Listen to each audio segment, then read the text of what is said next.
Լուրեր էին պատտվում անվանելով մեզի պետական խումբ, որը այցելել է իրականությունը այդպես չէ, սա եղել է մասնավոր նախաձեռնություն եւ վստահ եմ, որ Էդմոն կմիանա մեծ շնորհակալություն հայտնելու Արման Սահակյանին իրականում ֆինանսավորելու այս հնարավորությունը եւ այս գաղափարը իրականության վերածելու գնալ այցելել սեփական աչքերով տեսնալ իսկապես շատ կարևոր էր։ Կարևոր էր ոչ միայն այն մարդկային տեսակետից, որտեղ երբ որ հանդիպում էր այդ մարդկանց, ուղղակի ձեռը սեղմած հետը խոսում էր կամ կողքին կանգնում էր, մի փոքր շոյում այդ մարդկանց աչքերի մեջ արտասուքները շատ ժամանակ ժպիտ էին վերածվում եւ այդ ամենը տեսնել իսկապես կարևոր էր։ Նպատակը այն էր, որ գնալ եւ սեփական աչքերով տեսնել, փաստեր հավաքել եւ հասկանալ, թե ինչպես կարող ենք այդ ամենի հիման վրա մշակենք մի ցանկ առաջարկությունների, որոնք պետք է Հայաստանի Հանրապետությունը, ինչպես պետություն, ինչպես հայերի միասնական այդպես ասած պետությունը կարողանա ապագայում տեր կանգնել ցանկացած երկրում, ցանկացած հայի հետ կատարված խնդիրների խնդիրների համար, ինչպես դրական, այնպես էլ բացասական իմաստով, քանի որ որը եւ ուրախությունն է մերը եւ տխրությունը մերը պետք է լինի։ Շատ դժվար էր այդ մարդկանց հետ խոսել, տեսնել, չփորձել, չհուզվել իրանց հետ։ Ամեն մեկս մեր կյանքում ունեինք պատմություններ, ասենք մարդիկ կային, որ տատիկ պապիկները պատմում էին ցեղասպանությունից։ Անձամբ իմ համար եղել է այն տեսարանները, որոնք եւ Շահումյանից եւ Մարտակերտից մարդիկ եւ որ փախնում էին կամ Բաքվից, ես էլ ունեմ բարեկամներ, որոնք Բաքվում են եւ մազախոս էին այնտեղից փախել։ Այդ ամենը վերապրել եւ վերհիշել, հասկանալ այդ ցավը իրենց հետ կիսելը։ Եվ ես ուրախ եմ, որ նաեւ մեր այս այցի հիման վրա եղել են խնդիրներ, որտեղ մարդիկ արտահայտվում են, որ իրենք էլ կցանկանային մեկնել, ինչը նշանակում է, որ ապագայում վստահաբար կունենանք այդ ցանկությունը միգուցե իսկապես իրականության վերածելու համար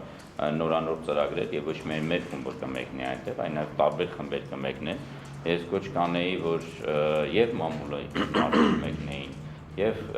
գիտական աշխարհից, ակադեմիայից, եւ բիզնեսմեն համայնքից մարդիկ մեկնեն, եւ քաղաքական կուսակցություններից թող հավաքվեն մեկնեն, ցանկացած այցելություն այդ մարդկանց մոտ, ցանկացած օջախ Սիրիայում իսկապես շատ կարեւոր է այսօր մեր զորակցությունը հայտնելու, որ իրենց խնդիրներն ու իրենց ցավը դա Հայաստանի խնդիրն է ու ցավն է, եւ մենք պետք է ինչ-որ չափով աշխատենք այդ ուղղությամբ, որ դա լինի համակարգված, դա լինի պետական մեխանիզմների հիման վրա եւ այդ ամենը ի վերջո վերածվի այն գաղափարին, որը գիտության մեջ կոչվում է ազգային կոմունիկաբելություն, որտեղ մարդը գիտակցելով, որ այնտեղ կա հայ, պատկերացնում է այդ խնդիրը պրոբլեմի սեփականը։ Կլինի դա Ավստրալիա, կլինի դա Ռուսաստան, կլինի դա Ամերիկա, կլինի դա Սիրիա, կլինի դա Արցախ, եւ մենք իսկապես կկարողանանք ձևավորել այդ համատեղ զգացումը այդ խնդիրների եւ պրոբլեմների։ Ցավոք սրտի կեսաբը դառավ այդ խնդիրը, որով մեզ միավորեց։ Հուսով եմ կեսաբը կդառնա նաեւ այն գաղափարը, որը այսօրվա դրությամբ պատտվում է սոցիալական կայքերում ասելով փրկենք կեսաբը, որտեղ մենք իսկապես կկարողանանք միասնություն ցուցաբերելու համար մեր հայրենակիցներին սատար կանգնենք եւ իրենց ցանկությունը երազանքը, որոնք իրենք ամբողջական արտահայտել են վերադառնալ անպայման կեսապ, այն րոպեն, երբ որ կեսապը ազատագրված կլինի եւ իրենք կարող են վերադառնալ, նույն ձևի միասնական կփորձենք օգնել իրենց կյանքը այնտեղ վերականգնելու, օգնելու եւ ամրացնելու եւ այնպիսի ապագա խնդիրներ կարողանանք լուծել, խնդիր եմ հիմա ասում, որովհետեւ իսկապես ինքը պետք է լինի համակարգված մի ամբողջական փաթեթ, որ կեսապը պատմության մեջ այլևս չունենա տարանհան պատմություն, բայց վերջի 100 տարվա ընթացքում, գիտեք, ասում են 3, կեսապցիները ասում են նաև, որ 4 անգամ են տարհանվել, որ այլևս այդ մի բանը պատմության մեջ չկրկնվի։ Կեսապը վերադառնա եւ դրանից հետո մենք միշտ մնա հայկական։ Մարդիկ պատմում էին, որ մարտի 21-ի գիշերը մոտ 3:30, այսինքն լուսադրմի կողմ իրենց հերթապահները, մեր հայերը հերթապահություն են սահմանաձեռել, մոտավորապես 3 տարի է դա շարունակվում է, դա նորություն չէր, նկատել են, որ թուրքական սահմանի սահմանապահները ետ են քաշվել եւ այն կողմից սկսել է ինչ-որ խմբերի առաջխաղացում։ արդեն կրակելով հարձակում է խոսքով, որը որ աջակցություն է ստացել թուրքական հրետանու կողմից, այսինքն միայն այդ ռոսակները, զինյալները չէին կարող ուղղակի քեսապը գրավել, եթե թուրքական զինուժը նրանց չաջակցեր։ Սա մեկ։ Մյուսը, որ սիրիական բանակը իր ամենակարևոր մեխանիզմը փորձել է օգտագործել զինյալների դեմ, դա օդուժն է, երկու ինքնաթիռ է հանել օդ, եթե չեմ սխալվում, MiG ռուսական MiG ռմբարկուներ, որոնցից մեկին թուրքական կողմը հարվածել եւ գցել է, այսինքն հիմնավորելով, որ մեր օդային սահմանը խախտում ենք, բայց օդային սահմանի խախտում չի եղել։ Եվ այս պարագայում սիրիական բանակի ձեռքերը ըստ էության կապված են եղել, այսինքն հնարավորություն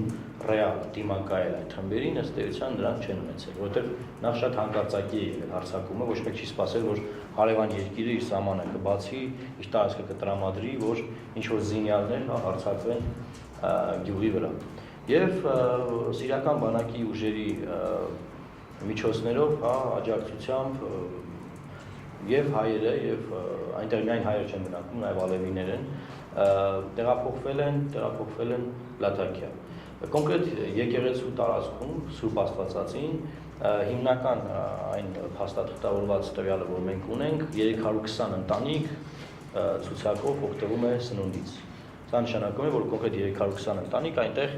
ամեն օր օրվա ընթացքում օգտվում է սնունդից, առաջնային ինչ-որ պարագաներ է խնդրում ստանում եկեղեցուց եւ այդ տարածքում են այդ մարդիկ։ Իսկ մնացածը նաեւ Լաթաքիայում իրենց որոշ հարազատների տներում, չգիտեմ, կարող հարազատներ չեն, կարող արաբ սիրիացի ժողովրդի, չգիտեմ, ինչ-որ մարդիկ լինեն, որոնք ուղղակի նրանց հյուրընկալ են, հա, այսինքն իմաստն այդպես տարբեր տեղերում սպասում է, որ սիրիական բանակը հետ վերցնի ազատագրի քեսապը, որպեսզի իրենք կարողանան վերադառնալ ետ եւ շենացնել իրենց տները։ Ակնհայտ է, որ իրենք էլ հասկանում են, այլ պարոն Պողոսյանը նշեց, որ նրանք փորձ ունեն այս առումով, որ 3 անգամ արդեն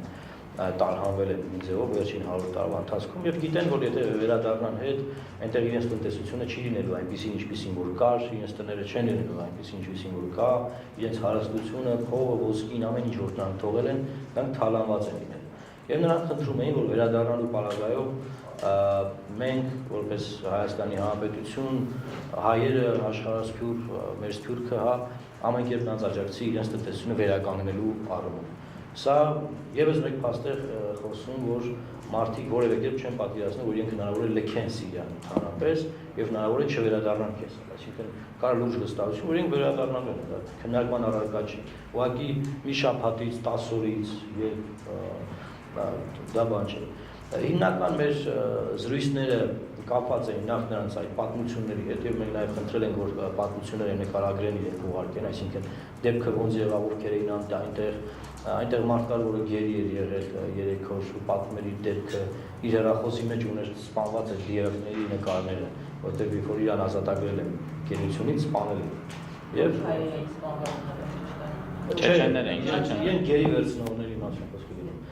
Ինքը պնդում էր, որ նրանք արաբերեն չեն խոսում ընդհանրապես, եւ ինքը մի կերպ կարողացել է բացատրել, որ ես հայ քրիստոնյա եմ, եւ որ իմացել են, ասել են, հա, գյավուր ես, պետք է քեզ սպանել, այսինքն անհավատ։ Եվ այս առումով ակնհայտ է, որ այս կոնֆլիկտը սկսվելուց առաջ, տեսեք, կար ինֆորմացիա, որ ֆինանսավորվում էին այս զինյալները, օրը $400, հիմա ինֆորմացիան այնպեսին է, որ ֆինանսավորում այլևս չկա, բայց ասում են, ինչքան թալանեք, ձերն է։ Եվ նաև պատմում էին, որ Հալեպի գործարանները, Հալեպի հարստությունները, մեր հայկական եւ ընդհանրապես, այսպես ասած,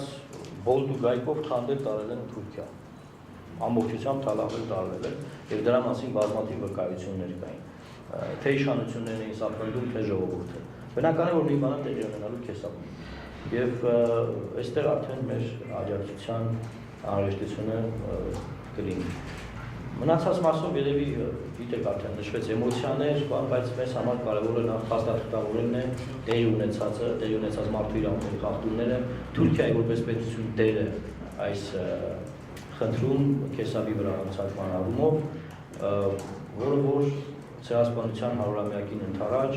եւս մեկ փաստ է, որ որևէ բան չի փոխվել։ Մեթոդներն են փոխվել, ինտերնետ կա, Facebook, բան, բայց ցեղասպանության միտքը գաղափարը մնացել է։ շանսը օգտագործելը եւ ճարիքի ինչ որ մի հատված որպես բարիք ներկայացնել ամեն դեպքում պետք է մենք ապրում ենք հենց ինֆորմացիոն դարում, որտեղ պետք է փորձենք օգտվել ամենափոքր առիթից ու այն դարձնենք ավելի մեծ։ Նախավորած ուզում եմ մի քիչ պատմությունից սկսեմ 1938-ին ֆրանսիացի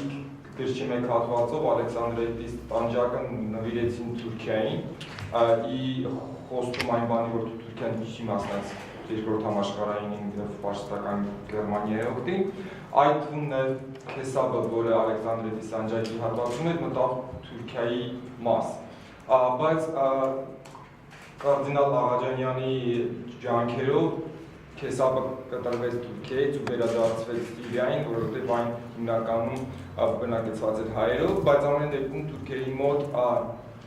կարծես թե կա այն կեղծ հիմնավորումը, թե Քեսաբը մերն է։ 1998-ին, երբ որ Աբդուլլա Օջալանի պատճառով Թուրքիան ու Սիրիան արդեն համարյա պատերազմի սահմանում էին, շատ քեսաբցիներ պատմում են, որ թուրքերը զորքերը մոտեցրել էին սահմանին, իսկ Քեսաբը շատ մոտ էր թուրքական սահմանին եւ բարձրախոսներով ասում էին, որ սպասեք երկրորդ ցեղասպանություն են կանելու, այսինքն այն ժամանակվանից ի վեր այդ վախը, այդ ահագնացող սուրը կա։ Ինչ տեղ ունեցավ, իրականում Քեսաբը միակ սահմանն է թուրք-սիրիական, որը չի վերահսկվում ապստամ գրոհայինների կողմից, միակ հատվածն է, եւ վաղ թե ուշ Քեսաբի այդ սահմանը պետք է որ անցներ գրոհայինների ազդեցության ներքո, չէր անցել, որովհետև այն ընդհանրապես Լաթաքյան, այդ նաեւ Քեսաբը Ասադի ընտանիքի ուժի աղբյուրն է, այսինքն ալավիներով գերբնակեցված այդ հատվածում, այս ողջ ժամանակահատվածում երբեք ապստամբություն չի եղել, ապստամբները երբեք ուժեր չեն եղել։ Մարտիկների հողի ամեն ինչի հիմնական աղբյուրը Լաթաքյան է, այդ թվում նաեւ իր մերձակա բնակավայրերը, ուստի Ասադին հաղթելու համար տրամաբանական է, որ շատ ռազմավարական հինակետ կլինի վերցնելը Լաթաքյան, որը սկսվում է բնականաբար Քեսաբը վերցնելով։ Ուստի սրան պետք է նաև ավելացնել, որ այն հատվածում կա ռուսական ռադիոտեղորոշիչ կայան եւ ընդհանրապես հաշվի առնելով այն, որ Ղրիմի պատճառով աշխարհը այսօր ամբողջ աշխարհը ուշադրությունը Ղրիմի վրա է, բնականաբար հաշվարկ եղել է այն, որ Քեսաբի նման փոքր մի հատվածի վերցնելը այդքան էլ մեծ ուշադրություն չի